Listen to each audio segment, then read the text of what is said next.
everybody, Bill Welker from MMA on the Rocks. I'm here at Matt Arroyo's Gracie, Tampa South. I'm joined by UFC lightweight Matt Steamroller Frevola, who's getting ready to take on Luis Pena this Saturday, October 12th at the Amalie Arena here in Tampa, Florida. Matt, thanks for your time, my man. I know you're very busy. How you feeling? I always got time for you, man. You know, you're my boy. I'm feeling good, man. I'm ready to go. You know, it's been a great fight camp.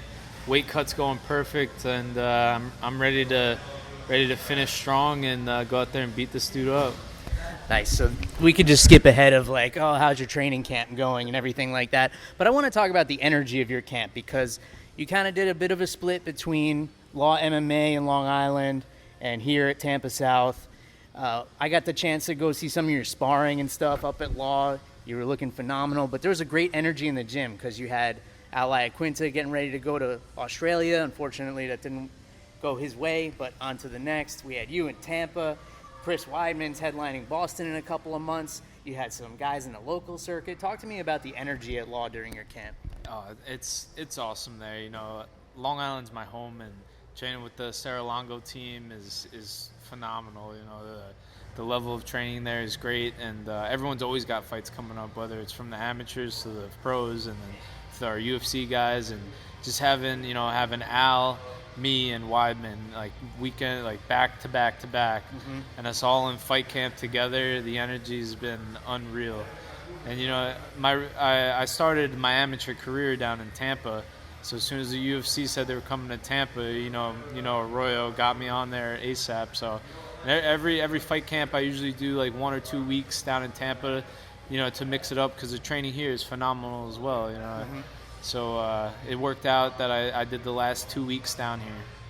And it just so happens you get to stay here and take the fight. So for those who may not have seen the last interview or who aren't aware, they may just think you fight out of Law. How did you end up at Matt Arroyo's gym, and now you're back there, and how does this relationship kind of work? I moved down to Tampa to go to school. I went to the University of Tampa. I graduated back in 2013. And then when I graduated, I stayed down here for a couple of years. I lived in Tampa for 7 years, and I was going to school, fighting as an amateur, doing the Army ROTC. And then I graduated, and I was stationed in an Army Reserve unit out in St. Pete. So I stayed down here a couple of years, and I went pro, and I began my pro career. But I was born and raised Long Island, New York, so I would go home for Christmas or summers and whatnot and train with the Serra-Longo team whenever I would go home. And then I moved back home about 2-3 years ago now. And the rest is history. Dana White's Contender Series. Now you're in the UFC. You're coming off your first victory in the UFC. Congratulations on that against Jalen Turner just a couple of months ago. And your opponent coming up, pretty similar in build. You seem to wind up in there with these tall, lanky guys, but different stylistic matchup for you. A little bit more dynamic of a striker. He's got some slick submissions. Tell me a little something about Violent Bob Ross. What are you expecting on Saturday night? Yeah, you know, you said it. He's another 6'3" southpaw, but he's got a little bit more wrestling, and but he's almost like a little bit smaller of a frame than Jalen was. But you know, he's another body. Really, it's another body who's standing across the octagon that I need to steamroll. So that's the plan. I love it. All right, so you guys have pretty similar records, pretty close in experience. You both came out of UFC reality shows / internet show type deals. You seem to be on the same trajectory of your career. Do you feel like this is the biggest test so far for you? You know, it's always the next fight is the biggest test. Always the next fight is the biggest fight. Always the next fight is the biggest test, and it's going to keep being that way throughout my career. But he's definitely got a lot of hype on him. You know, he's got a big following that I'm looking to capture, and looking to derail that hype train and enjoy some food and then get to the next one. For sure. And the last time we talked, you said you weren't that into like the internet kind of trash talk and stuff like this, but I saw the way this fight kind of came together. I saw a tweet from you that said 2 redheads painting the octagon red, something along those lines. So was it something you were just feeling in the moment? Is that how this kind of started? Was there a backstory to that at all? Yeah, well, I guess I'll give that credit to my brother, Jimmy Frevola. He's definitely my social media hype man. And Cheesy McFreshington, that's what they call him, the Cheese Man. And I've always had him on my radar, Luis Pena on my radar. And after his last fight with Wyman, we thought, our schedules were lining up, and that was a fight that I wanted. It was a big, high-profile fight, and my brother told me to get on Twitter and really call him out and try to get that fight. So we went on Twitter and did probably one of the better call-outs I could have done. I'm not really that much of a social media guy, but we called him out and we got the fight. Hey, it worked. I know you like to do a lot of the talking with your performances. I feel like he does as well. I could say about the both of you, I don't think I've ever seen a boring fight between the two of you. He's got a similar story to your coach, Matt Arroyo. He was on the Ultimate Fighter season 27 and was unable to continue because of an injury. I think he was one of the favorites in that as well. Were you following any of that as it was going on, or not really? Yeah, I watched a little bit of it, and I saw he got injured or something, and then they set up that fight with him and Trezano, which Trezano won it, and then Trezano beat him. So I watched a little bit of the season. All right, so let's get on to some other things. I saw on your Instagram you were doing a little bit of runway modeling recently. Is this, a backup plan to the fight career? Where are we going with this? How did this come together? No, well, shout out to my sponsor, Bespoke Co. They hooked me up with a custom suit, and they asked me to do their fashion show and walk the runway, and this pretty face, I had to go in there and show them what I had. Unfortunately, I'll have to cut weight every time I'm gonna wear the suit, but it's gonna be a nice fight week suit. Yeah, I saw you pulling off some kicks in that suit too, so it must give you some flexibility there too. Yeah, it's a beautiful suit. It's nice. Nice. So keeping on track with your Instagram, the other thing I've been seeing as I've been following your camp, you've been doing a lot of different things for recovery: ice baths, cryotherapy, CBD, acupuncture. Which of these things you feel like is keeping you the most fresh, and how are you staying on the cutting edge of all these recovery methods? Who do you credit for this? Oh, I take my recovery so seriously, especially now in my career. I almost take my recovery sessions as important as my training sessions during fight camp. And US Cryo right in Tampa is phenomenal. They have the cryotherapy, they have the red light therapy, they have the Normatec legs and arms, they have the local cryotherapy. It's US Cryo Tampa. I can't thank them enough for everything they've done. And then up in New York, my acupuncture, east to west acupuncture, I don't know what he does, but he heals me. Mm-hmm. I tell him something hurts, he sticks the needle in the right spot, he turns the lights off, puts on some meditation music.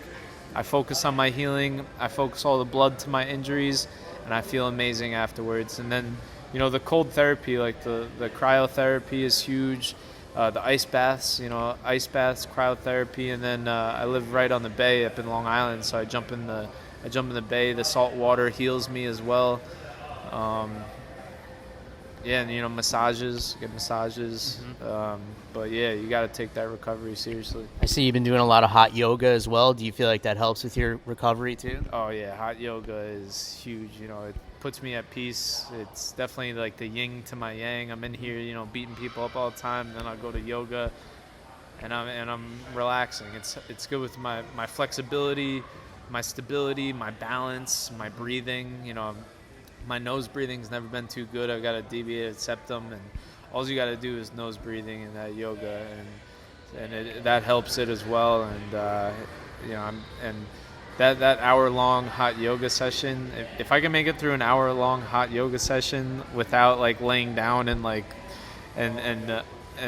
almost dying, I know that I could fight for 15 minutes. For sure. Probably helps the sauna and the weight cut, just being used to that environment and everything like that. Oh, yeah. So we were talking a little bit before about how you kind of split the camps. Normally you would have Ray Longo in your corner, but he's coming back from a long trip from Australia, so you had an open spot to fill. What are we doing with that third man in the corner?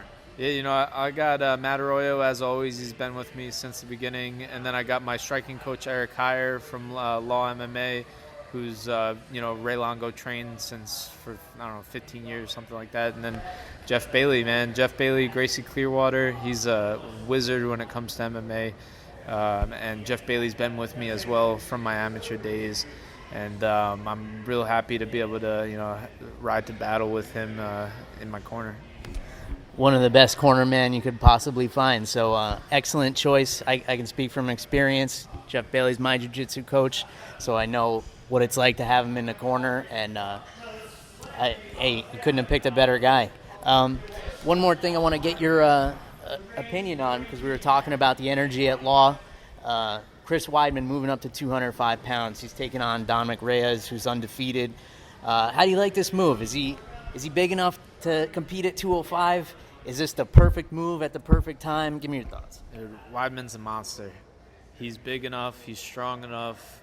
I think it's the perfect move for him. The 205 division is somewhat cleared out, I guess you could say. And Dom Reyes is good, but I thought he lost his last fight, honestly. But he's I don't think he's fought anyone at Chris Weidman level. Mm-hmm. And Weidman goes in there and gets a big win. He's got that John Jones fight. Yep. So it's a huge fight for Weidman, and I've been seeing him working hard, and I'm excited for him. Yeah, it seems like John Jones is just kind of twiddling his thumbs right now. Not a whole lot going on. He's either got to go up or wait for somebody else to come up. And this could be the perfect opportunity at the perfect time. Yeah, definitely, and that's what I see happen. Weidman goes in there, handles business, and then he's going to get that John Jones fight, and he's going to dethrone another GOAT. New Yorker rolling into Boston. Yeah, that'll be fun. All right, so I don't want to keep you because I know you got a training session. You got any sponsors or anybody else you want to thank? Any shout-outs? Yeah, obviously everyone who supports me, who follows the journey, my gyms, Longo and Weidman MMA, Sarah BJJ, Gracie Tampa South, Gracie Clearwater, Acceleration Sports Training, and then No Judges Needed, been with me since the beginning.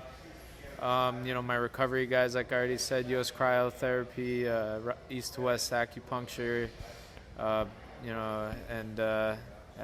everyone who rides with me. You got your pops right here in the cage with us. Yeah, my dad. Can't go anywhere without him. That's true. I mean, he brought you into the world. He's the reason you are where you are. Yeah, well, the UFC staff knows him better than me. He's a celebrity amongst the UFC staff. All right, so you also had your Instagram was disabled. You had to create a new one, so let the people know where they can keep following the journey. Yeah, the new Instagram is Steamroller Frevola _MMA. Steamroller Frevola _MMA, and the Twitter handle? Steamroller _Frevola. We'll double check that. I'll post it in the show notes for everybody. We want to see, what kind of call-outs your brother has after this fight. So October 12th, UFC Fight Night 161, Amalie Arena, Tampa, Florida. I'll be there. Steamroller will be there. Sal Frevola will be there. The Bulldozer. And let me say one more shout-out. One of the best Muay Thai coaches I've ever had, Dan Rawlings, has been with me since the beginning, and we put in a lot of work for this camp as well. And then Driven Fit in Tampa, great strength and conditioning guys. They're great, so check them out. Powerful crew, Dan. All right, so we're going to be there. You guys should be there, and if you're not there, you need to tune in on ESPN Plus to see the Steamroller go to work against Violent Bob Ross. That's all we got. Until next time. Cheers, everybody. Goodbye.